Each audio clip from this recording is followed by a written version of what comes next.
എല്ലാവർക്കും നമസ്കാരം. ഞാൻ സരിതാ മഹേശ്വരൻ. ഇന്ന് ശ്രീകൃഷ്ണവിലാസ മഹാകാവ്യത്തിൻ്റെ 10ാമത്തെ സർഗത്തിലെ 91, 92 എന്നീ 2 ശ്ലോകങ്ങളാണ് നമ്മൾ പഠിക്കാൻ പോണത്. 2 ശ്ലോകങ്ങളിലും ഉപജാതി വൃത്തമാണുള്ളത്. ഇരുട്ടിൻ്റെ കാഠിന്യമൊക്കെ കഴിഞ്ഞു, രാത്രി തീരാറായി, സൂര്യൻ ഉദിക്കുന്നതിനെ പറ്റിയിട്ട് 2 ശ്ലോകങ്ങളാണ് കവി ഇനി വർണ്ണിക്കാൻ പോണത്. നമുക്ക് ആദ്യം 91ാമത്തെ ശ്ലോകം നോക്കാം. നരേന്ദ്രപുത്രീഹരണം ദിദൃക്ഷു കരിഷ്യമാണം കമലേക്ഷണേന പ്രായസ്ത്വരാവാനരവിന്ദബന്ധു പയോനിധേ വ്യോംനി സമുത്പപാത. ആദ്യം പദപരിചയം നടത്താം.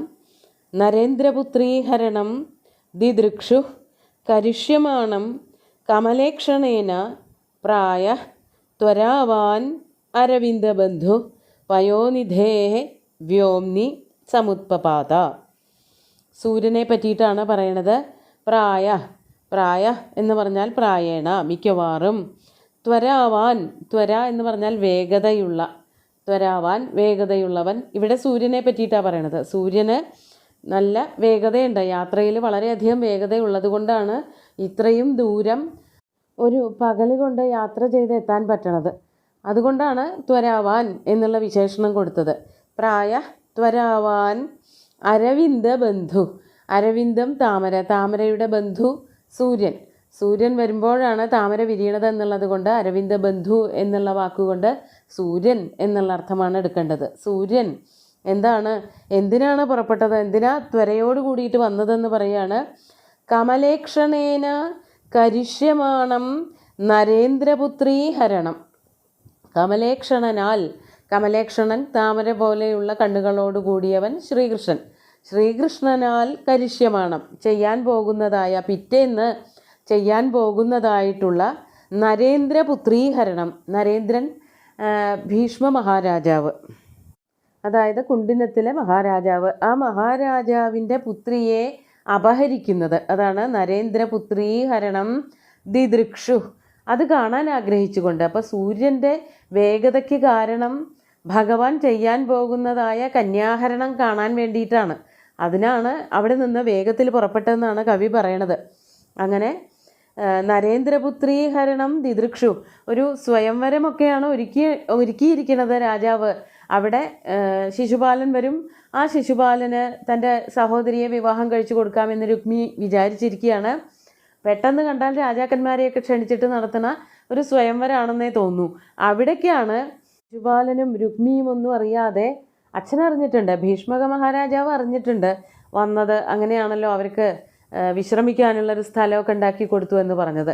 അങ്ങനെ ബാക്കി ആരും അറിയാതെ വളരെ സ്വകാര്യമായിട്ട് അവിടെ എത്തിച്ചേർന്നത് ഭഗവാൻ കന്യാപഹരണം നടത്തുന്നതിന് വേണ്ടിയിട്ടാണ്.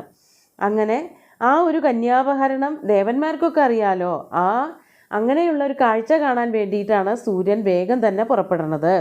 നരേന്ദ്രപുത്രീഹരണം ദിദൃക്ഷു പയോനിധേഹെ വ്യോംനി സമുത്പപാത. പയോനിധേഹെ, പയോനിധിയിൽ നിന്നും, സമുദ്രത്തിൽ നിന്നും, വ്യോംനി ആകാശത്തിലേക്ക്. അങ്ങനെയാണല്ലോ തോന്നുക. സമുദ്രത്തിൽ പോയി ഒളിക്കുന്നു, സമുദ്രത്തിൽ നിന്ന് പുറത്തേക്ക് വന്ന് ആകാശത്തിലേക്ക് വരുന്നു. അപ്പോൾ ആകാശത്തിൽ നിന്ന് സമുദ്രത്തിലേക്കും, സമുദ്രത്തിൽ നിന്ന് ആകാശത്തിലേക്കുമാണ് ഈ ജ്യോതിർഗോളങ്ങൾ സഞ്ചരിക്കുന്നതായിട്ട് നമ്മുടെ കണ്ണുകൊണ്ട് നോക്കുമ്പോൾ തോന്നുക. അതുതന്നെയാണ് കവി ഇവിടെ പറയണത്. അങ്ങനെ ജലധേഹേ, ജലധിയിൽ നിന്നും, പയോനിധേഹേ, പയോനിധിയിൽ നിന്നും, സമുദ്രത്തിൽ നിന്നും, വ്യോംനി ആകാശത്തിൽ, സമുത്പപാത ആകാശത്തിലേക്ക് ചാടി വന്നു, അല്ലെങ്കിൽ പെട്ടെന്ന് അവിടെ നിന്ന് ഉദിച്ചുയർന്നു വന്നു എന്നർത്ഥം. അങ്ങനെ സൂര്യോദയമാണ് ഈ 2 ശ്ലോകങ്ങളിലും കവി വർണ്ണിക്കാൻ ഉദ്ദേശിക്കുന്നത്. അപ്പോൾ സൂര്യന് ശ്രീകൃഷ്ണൻ ചെയ്യാൻ പോണ രുക്മിണീഹരണം അത് കാണാനുള്ള തിരക്ക് കൊണ്ടാണ് വേഗം ആകാശത്തേക്ക് വന്നത് എന്നാണ് കവി പറയണത്.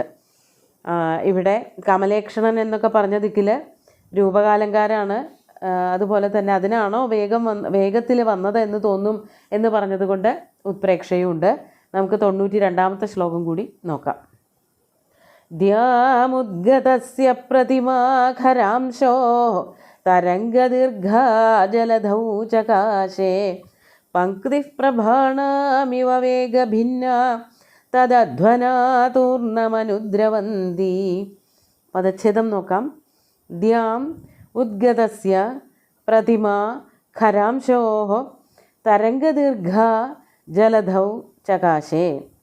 പങ്ക്തി പ്രഭാണാം ഇവ വേഗഭിന്ന തദധ്വനാ തൂർണം അനുദ്രവന്തി. ആകാശത്തേക്ക് വന്ന സൂര്യൻ്റെ പ്രഭാജാലങ്ങളെ പറ്റി പറയാണ്. ദ്യാം ഉദ്ഗതസ്യ ഖരാംശോഃ. ദ്യാം ആകാശത്തിലേക്ക്, ഉദ്ഗത എന്ന് പറഞ്ഞാൽ മുകളിലേക്ക് കയറി വന്നവൻ. അങ്ങനെ സമുദ്രത്തിൽ നിന്നും ആകാശത്തിലേക്ക് കയറി വന്നതായ ഖരാംശോഃ, ഖരാംശുവിൻ്റെ, ഖരം എന്ന് പറഞ്ഞാൽ തീക്ഷ്ണം, തീക്ഷ്ണമായ അംശുക്കൾ കിരണങ്ങൾ ഉള്ളവൻ ഖരാംശു സൂര്യൻ. സൂര്യൻ്റെ തരംഗദീർഘ പ്രതിമ. തരംഗദീർഘ എന്ന് പറഞ്ഞാൽ സമുദ്രത്തിലെ തരംഗങ്ങൾ, ആ തരംഗങ്ങൾ കൊണ്ട് ദീർഘിപ്പിച്ച് കാണുന്നതായ പ്രതിമ. പ്രതിമ എന്ന് പറഞ്ഞാൽ പ്രതിബിംബം എന്നർത്ഥം. അപ്പോൾ സമുദ്രത്തിൽ പ്രതിഫലിക്കുന്നതായ സൂര്യബിംബത്തെ പറ്റിയിട്ടാണ് ഇവിടെ പറയണത്. സൂര്യൻ ഒരു ദിക്കിലാണ് ഉദിക്കുന്നതെങ്കിലും അതിൻ്റെ പ്രതിഫലനം സമുദ്രത്തിലുണ്ടാവുമ്പോൾ ആ സമുദ്രത്തിൻ്റെ വളരെ അറ്റത്തായിരിക്കും സൂര്യോദയം ഉണ്ടാവുക. പക്ഷേ സൂര്യൻ ഇങ്ങോട്ട് ഉദിക്കുമ്പോഴേക്കും ആ സൂര്യൻ്റെ വെളിച്ചം സമുദ്രത്തിലേക്ക് വന്നിട്ട് തരംഗങ്ങളെ കൊണ്ട് സൂര്യൻ്റെ പ്രതിബിംബത്തിന് വലിപ്പം കൂടിയതായിട്ട് തോന്നും. അത് എവിടം വരെ സമുദ്രം വ്യാപിച്ചു നിൽക്കുന്നുണ്ടോ അവിടം വരെ ഈ തേജസ് ഇങ്ങനെ വ്യാപിച്ചു കിടക്കും. അതാണ് ഇവിടെ പറയണത്. തരംഗദീർഘ പ്രതിമ. സൂര്യബിംബത്തിൻ്റെ പ്രതിമ, പ്രതിബിംബം. സൂര്യബിംബത്തിൻ്റെ പ്രതിബിംബം എന്ന് പറഞ്ഞാൽ കടലിൽ കാണുന്നതായിട്ടുള്ള പ്രതിഫലനം. അത് വളരെ നീളമുള്ളതായിട്ട് തോന്നും. നീളമുള്ളതായിട്ട് തോന്നുന്നത് എത്ര ദൂരം വെള്ളമുണ്ടോ, എത്ര ദൂരം കടൽ വ്യാപിച്ചിട്ടുണ്ടോ അത്രയും ദൂരം ആ പ്രതിഫലനം ഇങ്ങനെ കരയിൽ നിന്ന് നോക്കുന്നവർക്കും കാണാൻ പറ്റും. അതാണ് തരംഗദീർഘ പ്രതിമ ജലധൗ ചകാശേ. ആ ഒരു പ്രതിബിംബം ജലധിയിൽ, സമുദ്രത്തിൽ ചകാശേ പ്രകാശിച്ചു എന്നർത്ഥം. അപ്പോൾ നമ്മൾ ചിത്രങ്ങളിലൊക്കെ കാണാറുണ്ട്, അല്ലെങ്കിൽ വരച്ച ചിത്രങ്ങളിലോ ഫോട്ടോ എടുത്തതിലൊക്കെ കാണാം. ഇതുപോലെ രണ്ട് പർവ്വതങ്ങളുടെ ഇടയിൽ നിന്ന് സൂര്യൻ ഉദിക്കുന്നു, ചന്ദ്രൻ ഉദിക്കുന്നു. അതിൻ്റെ വെളിച്ചം മുഴുവനും സമുദ്രത്തിലെ വെള്ളത്തിൽ കാണുന്ന വിധത്തിലുള്ള ചിത്രങ്ങളൊക്കെ കണ്ടിട്ടുണ്ട്. ആ ചിത്രത്തിനെ ഓർമ്മിപ്പിക്കുന്ന വിധത്തിലാണ് കവി പറയണത്. സൂര്യൻ്റെയും ചന്ദ്രൻ്റെയൊക്കെ ബിംബം ഇങ്ങനെ നീണ്ടു വരുന്നത് പോലെ തോന്നി. അത് കണ്ടാൽ എന്താ തോന്നുക? തദധ്വന വേഗഭിന്ന പ്രഭാണാം പങ്ക്തി തൂർണം അനുദ്രവന്തി ഇവ. തദധ്വന, അത് കണ്ടാൽ തോന്നുക സമുദ്രത്തിൻ്റെ നടുക്കു കൂടെ സൂര്യന് വേണ്ടിയിട്ടൊരു വഴി ഉണ്ടാക്കിയതുപോലെ തോന്നും. അതാണ് തദധ്വന. ആ വഴിയിലൂടെ വേഗഭിന്ന, വേഗത്തിനെ മറികടന്നുകൊണ്ട്, സമുദ്രത്തിലെ തിരമാലകളുടെ വേഗങ്ങളെ മറികടന്നുകൊണ്ട് പ്രഭാണാം പങ്ക്തി, പ്രഭകളുടെ എന്ന് പറഞ്ഞാൽ സൂര്യകിരണങ്ങളുടെ പങ്ക്തി, കൂട്ടം, തൂർണം അനുദ്രവന്തി ഇവ, വളരെ വേഗത്തിൽ നമ്മുടെ അടുത്തേക്ക് എത്തണത് പോലെ തോന്നും. അതായത് സൂര്യൻ മലയുടെ മുകളിൽ ആകാശത്താണ് ഉദിച്ചുയർന്ന് നിൽക്കുന്നത് എങ്കിലും ആ സൂര്യൻ്റെ പ്രതിബിംബം വെള്ളത്തിൽ, ഇവിടെ സമുദ്രത്തിലെന്ന് പറയണത് സമുദ്രത്തിലൂടെ വരുന്നത് കണ്ടാൽ, പ്രതിബിംബം നീണ്ടും കൂടെ കിടക്കണത് കണ്ടിട്ടുണ്ടെങ്കിൽ സൂര്യൻ വളരെ വേഗത്തിൽ, സൂര്യൻ്റെ കിരണങ്ങൾ വളരെ വേഗത്തിൽ അവിടെ നിന്ന് യാത്ര ചെയ്ത് നമ്മുടെ അടുത്തേക്ക് വരണത് പോലെ തോന്നും. അതാണ് ഇവിടെ പറയണത്.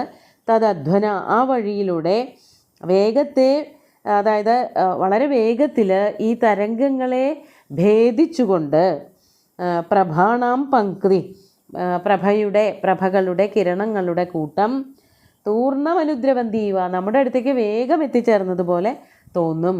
അപ്പോൾ ആ സൂര്യൻ്റെ പ്രഭ വരുന്നത്, സൂര്യൻ്റെ കിരണങ്ങൾ സമുദ്രത്തിൽ തട്ടി പ്രതിബിംബിക്കുന്നത് കണ്ടാൽ സൂര്യൻ തന്നെ വളരെ വേഗത്തിൽ നമ്മുടെ അടുത്തേക്ക് എത്തുന്നത് പോലെ തോന്നുമെന്നാണ് കവി വർണ്ണിക്കുന്നത്. ഇവിടെയും ഉത്പ്രേക്ഷാലങ്കാരാണ്.